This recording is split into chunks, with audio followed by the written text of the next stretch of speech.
Hello दोस्तों, जय हिंद। स्वागत है आपका आपके अपने YouTube channel citizen judicial classes में।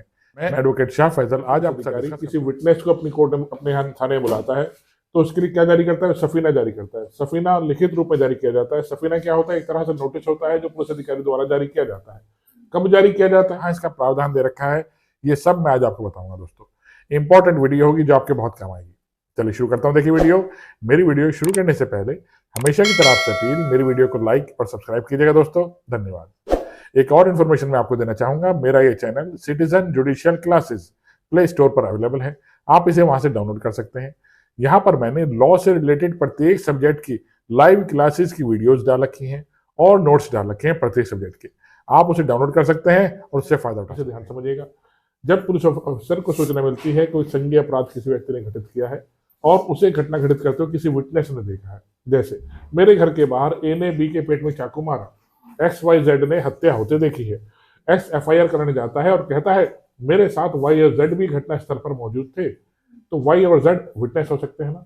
तो Y और Z को सफीना के माध्यम से, मीन्स नोटिस के माध्यम से बुलाया जाता है पुलिस अधिकारियों द्वारा कि आप हमारे सामने आइए और बताइए कि आपने क्या घटना होते देखी है, क्योंकि X तो FIR कराने आ गया और वो कह रहा है कि मेरे साथ Y Z ही मौजूद थे, तो आप एज ए विटनेस हो सकते हैं। आप हमें बताइए कि आपने घटना होते देखी है। तो सेक्शन 179 में वो क्या जारी करता है पुलिस अधिकारी? सफीना जारी करता है। सफीना कहते हैं पुलिस की लैंग्वेज में, इसमें BNSS में कहीं नहीं लिखा सफीना क्या, ठीक है नहीं।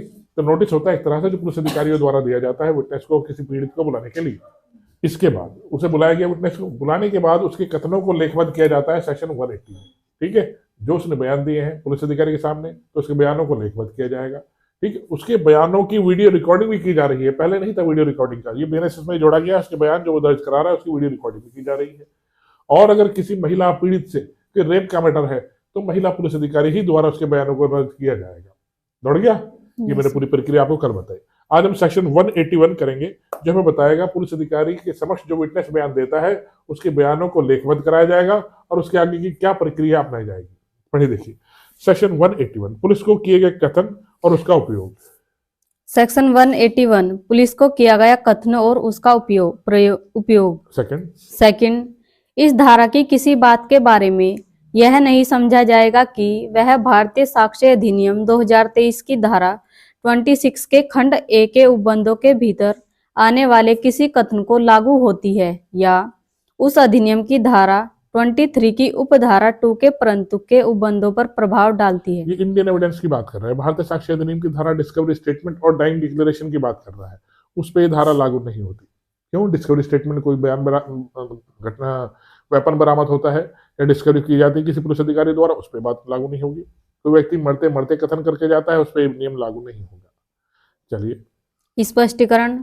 उपधारा फर्स्ट में निर्दिष्ट कथन में किसी तथ्य या परिस्थिति के कथन का लोप खंडन हो सकता है यदि वह इस संदर्भ को ध्यान में रखते हुए जिसमें ऐसा लोप किया गया है महत्वपूर्ण और अन्यथा संगत प्रतीत होता है, और कोई लोप किसी विशिष्ट संदर्भ के खंडन है या नहीं, यह तथ्य का प्रश्न। ये क्या कहना चाह रहा है बताइए? क्या बता रही है? उसके बयानों को लेखबद्ध किया जा रहा है, ठीक है। मान के चलो उसे 10 क्वेश्चन पूछे गए। 10 क्वेश्चन में से क्वेश्चन नंबर 5 जो था उसने पुलिस अधिकारी के सामने वहां चुप रहा। पुलिस अधिकारी ने उससे पूछा इन्वेस्टिगेशन के दौरान थाने में बुलाकर कि जब घटना हुई तो उस समय घटना क्या टाइम हो रहा था। उसने कहा शाम के 5 से 6 बजे के बीच की घटना थी, ठीक है। चौथा क्वेश्चन। 5वां क्वेश्चन उसने पूछा जो हत्या हुई वो किस चीज से हुई, चाकू से हुई, तलवार से हुई, कितनी बड़ी चाकू था, कितना नहीं था। उसने इस बात पर चुप रहा। उस प्रश्न नंबर 5 पे वो चुप रहा। दौड़ गया। 10 प्रश्न पूछे गए पुलिस अधिकारी द्वारा, प्रश्न नंबर 5 पे वो चुप रहा। आज न्यायालय के सामने यही प्रश्न पूछा जाता है, प्रश्न नंबर 5 कि सर जो आपने हत्या होते देखी है उस हत्या किस चीज से करी, चाकू से करी, तलवार से करी, और कितना बड़ा चाकू था। आज ये बयान देता है नहीं चाकू से हत्या करी गई थी, तो वहां से भी बयानों का खंडन किया जा सकता है। सर देखिए वहां ही चुप रहा था इस प्रश्न पर और यहाँ इस प्रश्न पर बोल रहा है, यानी कि झूठा विटनेस है, ठीक है। तीनों सेक्शन मिला के पढ़ने हैं, 179, 180 और 181। सफीना आया, सफीना के बाद मेरे कथनों को लेखबद्ध किया, लेखबद्ध करने के बाद मेरे कथनों पर हस्ताक्षर नहीं किए जाएंगे और मेरे बयानों की कोई रेलेवेंसी नहीं होगी।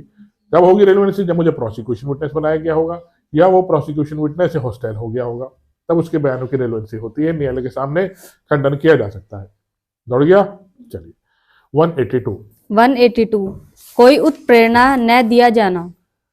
कोई पुलिस अधिकारी या प्राधिकारी वाला अन्य व्यक्ति भारतीय साक्ष्य अधिनियम 2023 की धारा 22 में यथा वर्णित कोई उत्प्रेरणा, धमकी या वचन न तो देगा और न करेगा तथा न दिलवाएगा और न करवाएगा। कोई पुलिस अधिकारी इन्वेस्टिगेशन के दौरान किसी विटनेस को ना धमकाएगा, ना प्रेरणा देगा, ना कोई वचन देगा कि मैं तो छुड़ा दूंगा, तुम्हारी सजा कम करा दूंगा, ठीक है, तुम्हें बिल्कुल माफ करवा दूंगा, ऐसा कोई घटना को वो नहीं देगा।